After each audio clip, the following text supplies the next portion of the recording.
কুয়েট বাংলাদেশের অন্যতম সবচেয়ে সুন্দর একটা ক্যাম্পাস, যেন কেউ নিজের হাতে খুব যত্ন করে সাজিয়েছে এই 117 একর জায়গা নিয়ে সজ্জিত বিশ্ববিদ্যালয়টি।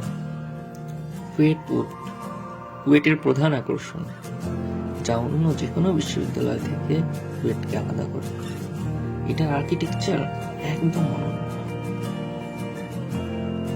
শহীদ মিনার, এটা আর্কিটেকচারও যে কাউকে মুগ্ধ করার জন্য। এমন সুন্দর এবং বড় পূর্ণাঙ্গ শহীদ মিনার বাংলাদেশের খুব কম ক্যাম্পাসে গিয়েছে।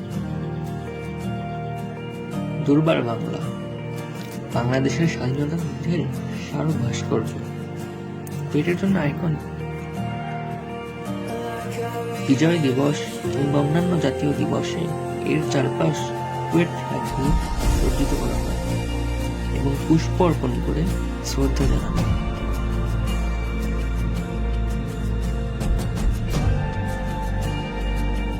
কুয়েট লাইব্রেরি, যেখানে বসলে পুরো সেমিস্টারের পড়া খুব অল্প সময় নিতে পারে। আবার অনেকের জন্য শত ব্যস্ততার মাঝে পড়ার অজুহাতে প্রিয়জনের সাথে সময় কাটানোর একটা জায়গাও।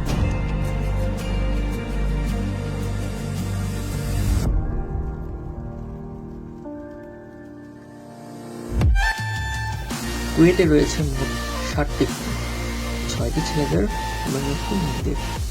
প্রথমে খান জাহানেরি হল, ছেলেদের বাকি 5টি হল থেকে বিচ্ছিন্ন এই হলটা। কুয়েট গেট থেকে একটু সামনে সবচেয়ে বিশাল জায়গা নিয়ে এটি বিস্তৃত। নতুন ভবন, সুবিশাল পুকুর, খাজার পুকুর নামে যেটা সবাই চিনে।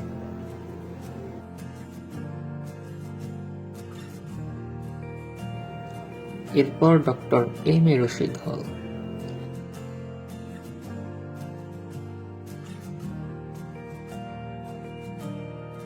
রশিদের টেবিল টেনিস রুম, চায়ের টং কুয়েটিয়ানদের আকর্ষণের কেন্দ্রবিন্দু। একসময় র্যাগিং এ কুখ্যাত হলটি আজ স্বাধীন।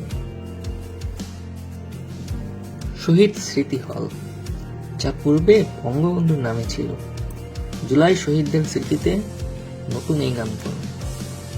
কুয়েটের সবচেয়ে নতুন এবং দ্বিতীয় বৃহত্তম হল এটি। চমৎকার ডিজাইন, মাঝখানে বড় খেলার মাঠ। এই মাঠের এক পাশে ব্যাডমিন্টন চলে, অন্য পাশে ক্রিকেট কিংবা ভলিবল। ফজলুল হক হল, কুয়েটের প্রথম এবং সবচেয়ে পুরাতন হল। হলের ইনডোর গেমস রুম, সামনের মাঠ সবার আকর্ষণীয় কেন্দ্র। স্পোর্টস আধিপত্য দেখানো এই হলের ঐতিহ্য। অমর 21 হল, কুয়েটের বৃহত্তম হল, আকর্ষণীয় স্ট্রাকচার এবং মাঝখানে খেলার মাঠ। যদিও বর্তমানে ছেলেদের নতুন 10 তলা হল কাজী নজরুল ইসলাম হলে নির্মাণ কাজ চলছে, ততদিন পর্যন্ত এই হলেরই রাজত্ব। সর্বশেষ লালন শাহ হল, নতুন আকর্ষণীয় এন্ট্রেন্স গেট, নতুন ভবন, একটা মডার্ন ভাইব দেয় হলকে। হলের সামনে রয়েছে খেলার মাঠ।